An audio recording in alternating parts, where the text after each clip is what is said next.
Hello लोगोफोर बरायबाय नोंथांमोन गासैखौबो आंनि बायदिमिया बे चेनेलाव दिनै आं नोंथांमोननि सेराव मोनसे भिडिअ शेयार खालामनो नागिरदों आसा खालामो नोंथांमोना आंनि बे भिडिअखौ जागायनायनिफ्राय जोबजासे नायलांबाय थायो बेनि थाखाय आं आसा खालामनाय थाबाय दा आङो नैबे समावहाय जोंनि फरायसालियावहाय जिहेतु गुनोत्सबआ दाख्लैनिफ्राय सोलिगासिनो दङ 9, 10, 11, 12 बे सानब्रैयाव सोलिगासिनो दङ जिहेतु दा बेनि सोमोन्दै आं नैबे समावहाय नोंथांमोननो शेयार खालामनो नागिरदों जे जोंनि स्कुलावहाय गुनोत्सबखौ माबायदि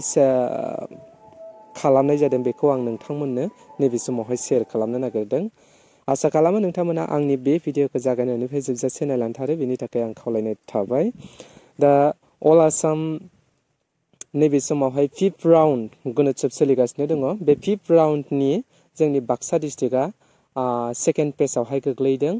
9, 10, 11, 12 बे सानब्रैयावहाय गोग्लैदों 9आव जाहैबाय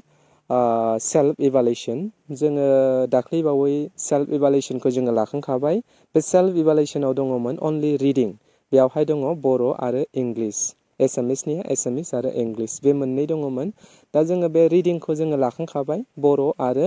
इंलिश बेखौ लाखांखानानै जोङो अलरेडि मार्कखौबो जोङो स्टुडेन्ट नायनानै फरायनो हानाय हायैखौ नायनानै जोङो मार्कखौ जोङो होखांखाबाय दायो इभालुएसन दिनै 12 तारिख दिनै दङ इभालुएसन आरो बेयावहाय सानै एक्सटार्नेल जोंनि फरायसालियावहाय फाथायहरनाय जादों कलेज लेभेलनिफ्राय जाहाथे दिनैनि जि इभालुएसन बेखौ मोजाङै मोजां सामलायलांनो हायो बिनि थाखाय सानै एक्सटार्नेल हरनाय जादों दा बे लेखायै जोंनि फरायसालियावहाय एक्सटार्नेला सासे सफैबायानो आरो सासेया फैगासिनो दङ आसा खालामो जोंनि जि फरायसालि बे फरायसालिनि जि मानदान्दा बे मानदान्दाखौ जोङो गोजौआव लांनो हायो बिनि थाखाय जोङो खुब माने आगोलनिफ्रायनो जोङो सेस्था खालामबोनाय जादों आसा खालामो देग्लायनि बोसोराव जाहाथे जोंनि जि फरायसालि बे फरायसालिनि जि गुनोत्सबनि रिजाल्ट बेयो जाहाथे मोजां ग्रेड लानानै फैनो हायो बिनि थाखाय जोङो खुब माने सेस्था खालामदों आरो मोनसे जोंहा दुरबलताया जाहैबाय ओरैबायदि माने लवार सेक्सनाव क्लास 5 निफ्राय जेब्ला जोंनाव माने 6आव एडमिशन लाफैयो बेयाव जों माखासे माने दुरबलताखौ जोङो नुनो मोनदों माने ओरैबायदि फरायसाफोर फैयो जेराव माने गावनि अन लेंगुवेजखौनो माने फरायनो रोङा इंलिसखौथ' बाद हो अन लेंगुवेजखौनो माने फरायनो रोङो बेफोरबायदि फरायसा साफा सानै फैयो आरो दा बेफोरबायदि फैनायखौ जोङो माने बिराद माने खस्थ' जायो जोंनि हाइ स्कुलावहाय फोरोंनो थाखाय गोबां माने नाजासेयावबो सोरखौबा जोङो माबा खालामजोबनो हाया खारन एलपि स्कुलावनो जाय बुस्थुखौ रोंनानै फैखानांगौमोन बे बुस्थुखौ जुदि रोंनानै फैखायाबा हाइ स्कुलाव एसे माने प्रब्लेमा नुजाफैयो आरो दा बेखौथ' रायजो राजाफ्रा रावबो नुलिया डाइरेक्ट दाया सोरनाव गोग्लैहैगोन हाइ स्कुलाव गोग्लैहैगोन आरो दा थेवब्लाबो जोङो गोबां माने खस्थ' खालामदों जायफोर माने रोंथ्राखै बेखौ जोङो आसि थुनायबाबो फोरोंदों फोरोंनानै जाया नङा जाया एसे माने इमप्रुभबो जानाय नुदों जोङो दा नायनोसै दिनैनि जि इभालुएसन बे इभालुएसनाव बिथांमोना मा ग्रेड लानानै होफैनो हायो जोंनि फरायसालिनि थाखाय नायलांबाय थाबानो जाबाय नोंथांमोना आं देखायलांगोन दिनै जोंनि फरायसालियावहाय गुनोत्सबखौ माबायदि माने डिसिप्लिन भाबै बेखौ माने खालामनाय जादों बेखौ आङो दिन्थिलांगासिनो नोंथांमोननो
আৰু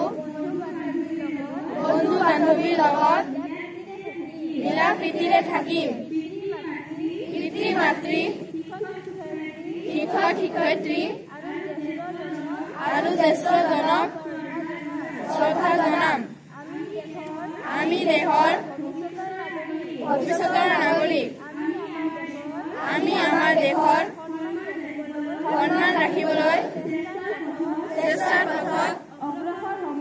অগ্ৰসৰ হ'ম বুলি সংকল্প ল'লো।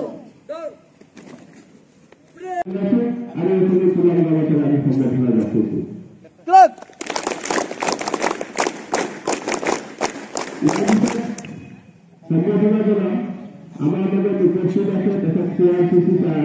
ৰঞ্জন কুমাৰ দাসক তেখেতকে চিনাকি দিবলৈ আহ্বান জনাইছো আৰু আমি বিদ্যালয় তৰফৰ পৰা এইখিনি চলাম সম্বৰ্ধনা যাচিছো।